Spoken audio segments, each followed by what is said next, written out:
Hi hello வணக்கம். Hope your all doing well. நான் உங்கள் தோழி பிரீதா. நீங்கள் கேட்டுக்கொண்டிருப்பது விக்ரமாதித்தன் கதைகள். லாஸ்ட் எபிசோட்ல நம்ம மணிமான் கதை தான் பார்த்தோம். அதோட வடமொழி மூலத்தில் உள்ள இன்னொரு கதை தான் இந்த எபிசோட்ல பார்க்க போறோம். இதுவும் வேதாளம் சொல்லிய புதிர் கதைகளுள் ஒன்றான அனங்கரதி கதை. விக்ரமாதித்தன் மறுபடியும் முருங்கை மரத்திலிருந்து வேதாளத்தை பிடித்து வரும்போது வேதாளம், ராஜனே, இரவு வேளையில் இவ்விதம் மயானத்தில் அலைந்து திரிவது அரச பதவிக்கு ஏற்றதல்ல. பூதங்கள் நிறைந்த இவ்விடம் நள்ளிரவிலே பிணப்புகை சூழ்ந்து பயங்கரமாக விளங்கவில்லையா? அந்த யோகியை திருப்தி செய்வதற்காக நீ ஏன் இவ்வளவு தூரம் விடாப்பிடியாக நடக்க வேண்டும்? உன் வழிநடையை சுலபமாக்க ஒரு கதை சொல்கிறேன் கேளும் என்று கதையை ஆரம்பித்தது. அவந்தி தேசத்திலே ஒரு நகரம் இருக்கிறது. கிருதயுகத்திலே அதற்கு பத்மாவதி என்ற பெயரும், திரேதா யுகத்தில் போகவதி என்றும், துவாபர யுகத்தில் ஹந்தியவதி என்றும் வழங்கப்பெற்றது. இக்கலியுகத்தில் அதற்கு உஜ்ஜயினி என்று பெயர் வழங்குகிறது. அதிலே வீரதேவன் என்றொரு மன்னன் இருந்தான். அவனுக்கு பத்மாவதி என்ற பெயருடைய ஒரு பத்தினி இருந்தாள். அவன் அவளுடன் மந்தாகினி நதிக்கரையை அடைந்து பிள்ளை வரம் வேண்டி பரமசிவனை குறித்து தவம் செய்தான். நீண்ட கால தவசுக்கு பிறகு ஒரு நாள் சிவபெருமான் அசரீரியாக பின்வருமாறு தெரிவித்தார். அரசே, உன் வம்சத்தை காக்க ஓர் ஆண்மகனும் தேவலோகத்து அப்சரஸ் ஸ்ரீகளை தோற்கடிக்கும் அழகுள்ள ஒரு பெண் குழந்தையும் பிறப்பார்கள். இதை கேட்ட அரசன் தன் ஆசை நிறைவேறியதற்கு சந்தோஷப்பட்டு தன் மனைவியுடன் தலைநகரம் திரும்பினான். அப்பால் அவனுக்கு முதலில் ஓர் ஆண் குழந்தை பிறந்தது. சூரதேவன் என்று அவன் அக்குழந்தைக்கு பெயரிட்டான். அதன் பிறகு ஒரு பெண் குழந்தை பிறந்தது. காமதேவன் உள்ளத்திலே ஆசையை உண்டாக்கக்கூடிய அழகு வாய்ந்த அவளுக்கு அனங்கரதி என்று தந்தை பெயரிட்டான். அவள் வளர்ந்து யவன பருவம் அடைந்ததும் அவளுக்கு ஏற்ற கணவனை தேர்ந்தெடுக்க வேண்டும் என்ற ஆவலினால் வீரதேவன் பூலோகத்திலுள்ள மன்னாதி மன்னர்களின் திருவுருவங்களையும் திரைச்சீலைகளில் எழுதி கொணரச் செய்தான். அவர்களிலே எந்த மன்னனின் உருவமும் அவளுடைய அழகிற்கு பொருந்தியதாக இருக்கவில்லை. அதனால் அவன் தன் குமாரத்தியை நோக்கி, குழந்தாய், உனக்கு ஏற்றவனை என்னால் தேர்ந்தெடுக்க முடியவில்லை. ஆகவே நீயே உன் கணவனை தேர்ந்தெடுத்துக்கொள் என்றான். இதை கேட்ட அனங்கரதி தன் தந்தையிடம், அப்பா, ஸ்வயம்வரம் நடத்துவதற்கு வெட்கமாக இருக்கிறது. ஆயினும் என் கணவர் பார்வைக்கு அழகான இளைஞனாக இருக்க வேண்டும். அவர் ஏதாவது ஒரு வித்தையில் வல்லவராக இருக்க வேண்டும். வேறு அதிகமாக நான் எதையும் வேண்டவில்லை என்று சொல்லிவிட்டாள். அரசனும் அதே போல் உள்ள வரன்களை தேட ஆரம்பித்தான். அப்போது இந்த செய்திகளை கேட்டு தென் திசையிலிருந்து 4 இளைஞர்கள் வடதிசை மன்னனிடம் வந்து சேர்ந்தார்கள். அவர்கள் நால்வரும் ராஜகுமாரியை மணந்து கொள்ளும் நோக்கத்துடனே அவ்விடம் வந்தார்கள்.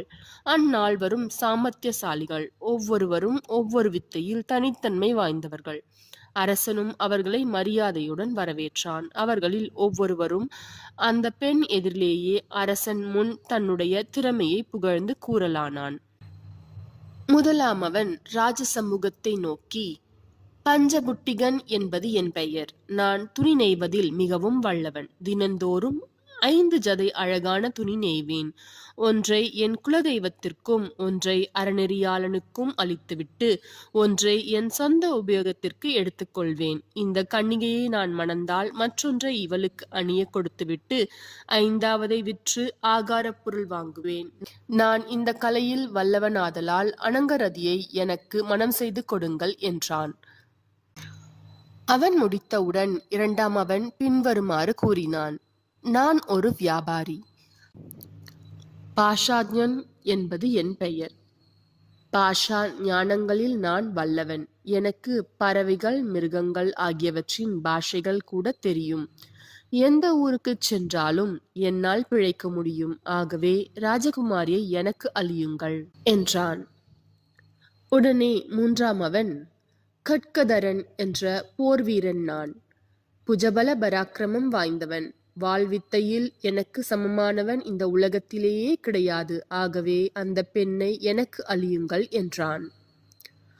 அவன் அவ்விதம் கூறி முடித்தவுடன் நாலாம் அவன் முன்வந்து, ஜீவதத்தன் என்னும் பிராமணன் நான். இறந்தவர்களை உயிர்ப்பிக்க என்னால் முடியும். மந்திர வித்தையில் நான் வல்லவன். எத்தனையோ அற்புதங்களை நிகழ்த்தியிருக்கிறேன். ஆகவே அவளை எனக்கு மணம் செய்து கொடுங்கள் என்று வேண்டினான். அவர்கள் நால்வரும் இவ்விதம் சொன்னவுடன் தன் குமாரத்தியுடன் கூட இருந்து இதைக் கேட்ட வீரதேவ மன்னன் அவர்கள் நால்வரும் ஆடையிலும் உருவத்திலும் ஒரே மாதிரியான தேவர்கள் போன்றே இருப்பதை நோக்கி என்ன செய்வது என்று விளங்காமல் திகைத்து போனான். அனங்கரதியோ அந்நால்வரில் ஒருவனை தனக்கு பொருத்தமானவன் என்று தேர்ந்தெடுத்து கொண்டாள். இவ்விதம் கதை சொல்லி வந்த வேதாளம் விக்ரமாதித்தனை நோக்கி, ஓ ராஜனே, அந்நால்வருள் யாருக்கு அனங்கரதியை மணம் செய்து கொடுக்க வேண்டும்? சொல்லுமையா என்று கேட்டது. அதற்கு விக்ரமாதித்தன் பின்வருமாறு விடையளித்தான்.